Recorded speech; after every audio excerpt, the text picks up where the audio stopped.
Bonjour, moi c'est le docteur Mwandamba Kiezaï. Je suis médecin en spécialisation en gynécologie obstétrique au King's University de Kinshasa et je suis aussi assistant à la faculté de médecine.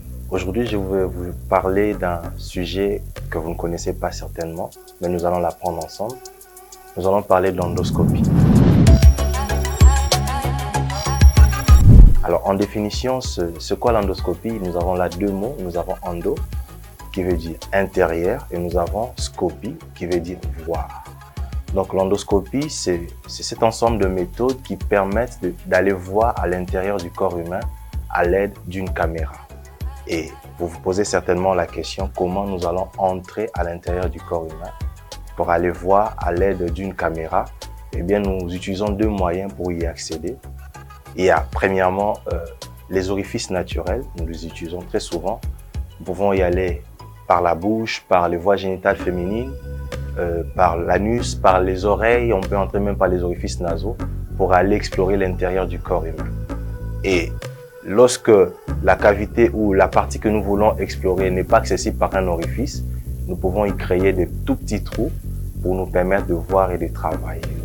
Alors, en deuxième lieu, je voudrais vous parler du matériel qu'on utilise. Le matériel qu'on utilise pour faire l'endoscopie s'appelle endoscope. Et cet endoscope peut prendre plusieurs formes selon le domaine utilisé. Si on est en endoscopie digestive, l'endoscope a une forme donnée. Si on est en gynécologie, il y a plusieurs formes d'endoscope. Donc, je vous épargne de toutes ces formes. Après, quels sont les buts, surtout, c'est les plus importants d'ailleurs, quels sont les buts que nous poursuivons en faisant l'endoscopie? Il y a essentiellement des buts. Premièrement, nous pouvons faire ce que nous appelons de l'endoscopie diagnostique. En ce moment-là, l'endoscopie ressemble un peu comme à l'échographie, le scanner, la radiographie, l'IRM, tous ces examens que nous faisons au laboratoire, tout comme en imagerie, pour détecter un problème de santé donné, pour poser un diagnostic. Donc en ce moment-là, nous allons avec une caméra à l'intérieur du corps humain pour rechercher un problème de santé et après nous pourrons donner un traitement approprié parce que nous avons eu à détecter ces problèmes de santé. Et le deuxième but poursuivi par l'endoscopie, c'est le but chirurgical, opératoire. Là, nous parlons de la chirurgie endoscopique. Donc là, on ne va pas seulement pour détecter un problème, mais on va aussi pour le traiter. Donc il y a aujourd'hui ce qu'on appelle de la chirurgie, de l'endoscopie opératoire. Nous pouvons aller opérer par exemple dans l'estomac en passant par la bouche sans avoir à ouvrir le ventre d'un patient. Et nous pouvons aller opérer partout, dans beaucoup d'endroits, même dans une articulation, sans faire la moindre plaie.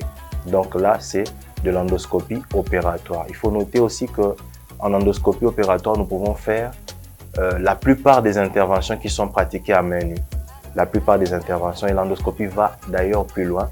L'endoscopie nous permet de faire des interventions que nous ne pouvons même pas faire à main nue.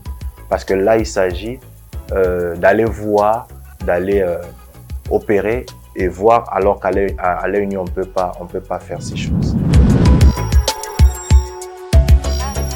Quels sont les domaines d'application de l'endoscopie? Il y a beaucoup de domaines d'application de l'endoscopie en dehors de la médecine.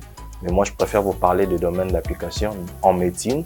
Nous avons la gynécologie où l'endoscopie est beaucoup pratiquée pour faire le bilan, par exemple, de l'infertilité, pour diagnostiquer et traiter le myome et beaucoup d'autres problèmes de santé en gynécologie, des cancers. Et nous avons l'urologie chez l'homme, tout comme chez la femme, pour explorer les voies urinaires. L'endoscopie est beaucoup utilisée aussi. La chirurgie digestive, la gastroentérologie, surtout pour les personnes qui ont des problèmes de gastrite à répétition, d'ulcères gastriques, on peut utiliser l'endoscope pour aller voir où se trouve exactement le problème et même traiter certains saignements anormaux, certains saignements digestifs. Nous avons la pneumologie, l'endoscopie est utilisée pour aller faire par exemple des biopsies. Et nous avons l'ORL, l'orthopédie. Et je vous signale déjà que la liste n'est pas exhaustive. Il y a beaucoup de domaines en médecine où l'endoscopie est très utilisée. Alors quelques illustrations, nous avons par exemple ce que nous appelons l'hystéroscopie. Donc c'est une particularité de l'endoscopie en gynécologie où nous allons voir à l'intérieur de l'utérus d'une femme, ce que nous appelons communément matrice. Donc nous allons avec un matériel qu'on appelle hystéroscope.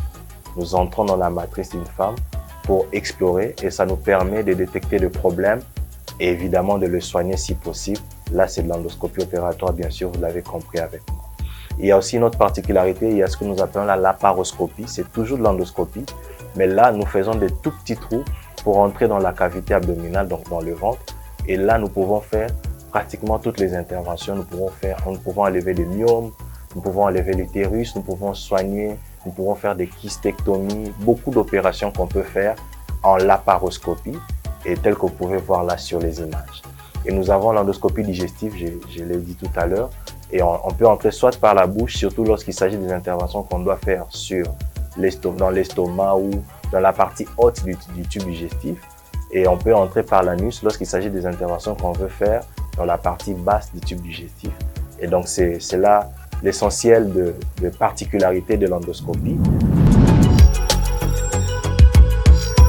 Et je vais terminer par vous parler des avantages. Des avantages de l'endoscopie, je commence par le tout premier et non le moindre. Il s'agit d'un avantage esthétique. Je vous l'ai dit tout à l'heure qu'en endoscopie, nous ne faisons pas de plaies, pas de grandes incisions. C'est-à-dire, soit on passe par les orifices naturels pour opérer, soit alors on fait des tout petits trous pour aller opérer qui ne laissent pratiquement pas de cicatrices. Donc, un avantage esthétique est très important parce que ça ne fait pas toujours du bien d'avoir une grosse cicatrice sur l'abdomen, surtout lorsqu'il faut rester, garder le torse nu, tout ça. Un deuxième avantage, c'est que la plupart des interventions en endoscopie, beaucoup d'ailleurs, se font sans anesthésie. L'endoscopie digestive se fait généralement sans anesthésie, l'hystéroscopie sans anesthésie. Donc, ce qui réduit les risques anesthésiques. On n'endormit toujours pas le malade quand on fait l'endoscopie. Il y a des procédés qui se font pendant qu'on parle avec le malade. C'est déjà un avantage, le risque anesthésique est diminué. Il y a le retour à domicile qui se fait le même jour et ce, dans la plupart des interventions. On peut opérer le myome aujourd'hui et la patiente rentre à la maison aujourd'hui. Donc, la patiente rentre à la maison le même jour. Même si on fait l'hystérectomie, c'est quand on enlève l'utérus, on appelle ça hystérectomie. On fait une kystectomie quand on enlève un kyste. Le malade peut rentrer chez lui ou chez elle, si c'est une patiente, le même jour et sans problème. Et puisqu'il s'agit de ce que nous appelons une chirurgie mini-invasive, donc on utilise des matériels tout petits, des ciseaux tout petits, ce qui fait que les plaies que nous créons dans l'organisme sont des toutes petites plaies qui guérissent vite. Donc la récupération est rapide. Le patient peut déjà être opérationnel et même reprendre son travail dans les 3 jours qui suivent l'intervention, même le jour suivant, s'il s'agit de tâches qui ne nécessitent pas une grande force. Et enfin, nous allons terminer par la précision des gestes, le fait d'opérer, d'aller voir même là où l'œil ne peut pas voir et l'image est retransmise à l'écran. C'est très important, ça permet que les gestes soient plus précis, donc ça permet une plus grande précision dans le traitement et dans la prise en charge des malades. Donc nous avons là tous les avantages et toute la connaissance sur l'endoscopie. Je vous suggère de très souvent demander ces examens à vos médecins et soyez rassurés, ce sont des examens qui vont aider dans le diagnostic de problèmes de santé et aussi pour vous prendre en charge. Je vous remercie.